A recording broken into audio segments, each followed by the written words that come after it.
श्री कृष्ण ने बताया कि अच्छे लोगों के साथ बुरा क्यों होता है। आपने महसूस किया होगा कि जो लोग अच्छे कर्म करते हैं वो सदैव परेशान रहते हैं, और वही जो लोग बुरे कर्म करते हैं वो खुशी से रह रहे होते हैं। अच्छे कर्म करने वाले यह सोचकर परेशान होते हैं कि आखिर उन्हें इतनी परीक्षा क्यों देनी पड़ रही है, जबकि जो अधर्म की राह में है वो खुश है और जिंदगी का लुत्फ उठा रहे हैं। अगर आपके मन में भी ये सवाल आया है तो आज हम आपको इसका जवाब देंगे। ये वो जवाब है जो भगवत गीता में लिखा है और श्री कृष्ण ने अर्जुन को दिया था। भगवत गीता में वर्णित कथा के अनुसार जब भी अर्जुन के मन में कोई दुविधा होती थी तो वो श्री कृष्ण के पास पहुंच जाते थे। एक बार की बात है, अर्जुन ने भगवान श्री कृष्ण के समीप आकर कहा कि वो दुविधा में है और इसका जवाब वो श्री कृष्ण से चाहते हैं। श्री कृष्ण ने पूछा कि क्या सवाल है। अर्जुन ने कहा, मुझे ये जानना है कि अच्छे लोगों के साथ हमेशा बुरा ही क्यों होता है, वही बुरे लोग खुशहाल दिखते हैं। अर्जुन के मुंह से ऐसी बातें सुनकर श्री कृष्ण मुस्कुराए और कहा, मनुष्य जैसा सोचता है और महसूस करता है वैसा कुछ नहीं होता है, बल्कि अज्ञानता की वजह से वो सच्चाई नहीं समझ पाता है। अर्जुन उनकी ये बातें समझ नहीं पाए। इसके बाद श्री कृष्ण ने अर्जुन से कहा, पार्थ, मैं तुम्हें एक कथा सुनाता हूँ, उसे सुनकर तुम समझ जाओगे कि हर प्राणी को उसके कर्म के हिसाब से ही फल मिलता है। प्रकृति हर किसी को अपनी राह चुनने का मौका देती है। अब वो मनुष्य की इच्छा पर निर्भर करता है कि उसे धर्म की राह चुननी है या अधर्म की।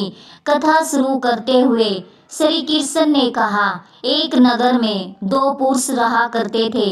एक पुरुष व्यापारी था जिसके जीवन में धर्म की बहुत महत्ता थी। वो पूजा पाठ में यकीन रखता था। वो हर रोज मंदिर जाता था और दान धर्म भी करता था और हर रोज भगवान की पूजा करता था। वही दूसरा पुरुष बिल्कुल विपरीत था। वो हर रोज मंदिर में तो जाता था लेकिन पूजा करने नहीं, बल्कि मंदिर के बाहर से जूते चप्पल चुराने। उसे दान और धर्म से कोई लेना देना नहीं था। समय बीतता गया और एक दिन बहुत जोर की बारिश हो रही थी। इस वजह से मंदिर में पुजारी के अलावा और कोई नहीं था।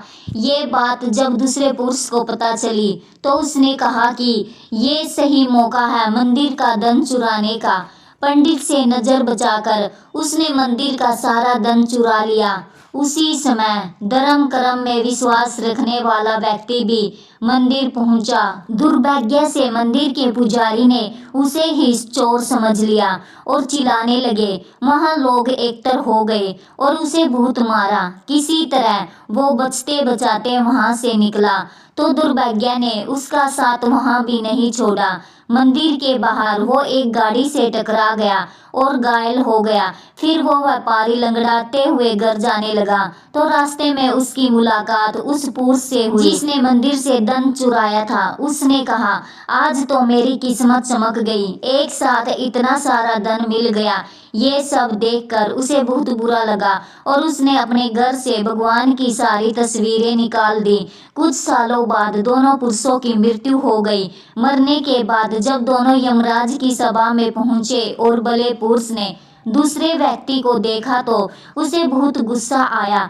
उसने क्रोधित होकर यमराज से पूछ ही लिया कि प्रभु, मैं तो हमेशा अच्छे कर्म करता था, दान में विश्वास रखता था, उसके बदले जीवन भर मुझे अपमान और दर्द ही मिला और इस व्यक्ति को नोटों से भरी पोटली। आखिर ऐसा भेदभाव क्यों? इस पर यमराज ने कहा, पुत्र, तुम गलत समझ रहे हो। जिस दिन तुम्हारी गाड़ी से टक्कर हुई थी वो दिन तुम्हारे जीवन का आखिरी दिन था, परंतु तुम्हारे अच्छे कर्मों की वजह से तुम्हारी मौत सिर्फ एक छोटी सी चोट में बदल गई। तुम इस दुष्ट व्यक्ति के बारे में जानना चाहते हो?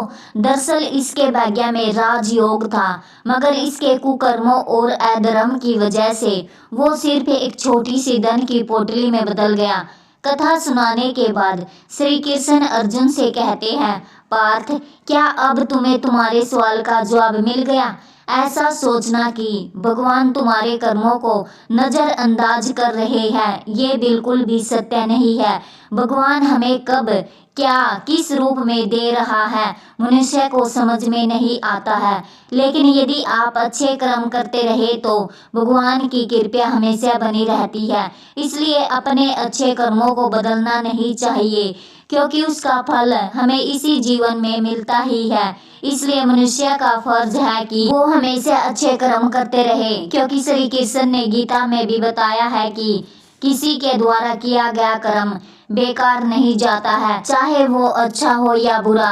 दोस्तों, आपको ये पौराणिक कहानी कैसी लगी कृपया कमेंट करके जरूर बताएं। वीडियो पसंद आया हो तो लाइक करें और ऐसी और बहुत सारी कहानियों, कथाओं एवं जानकारियों को सुनने के लिए चैनल को सब्सक्राइब जरूर करें। धन्यवाद।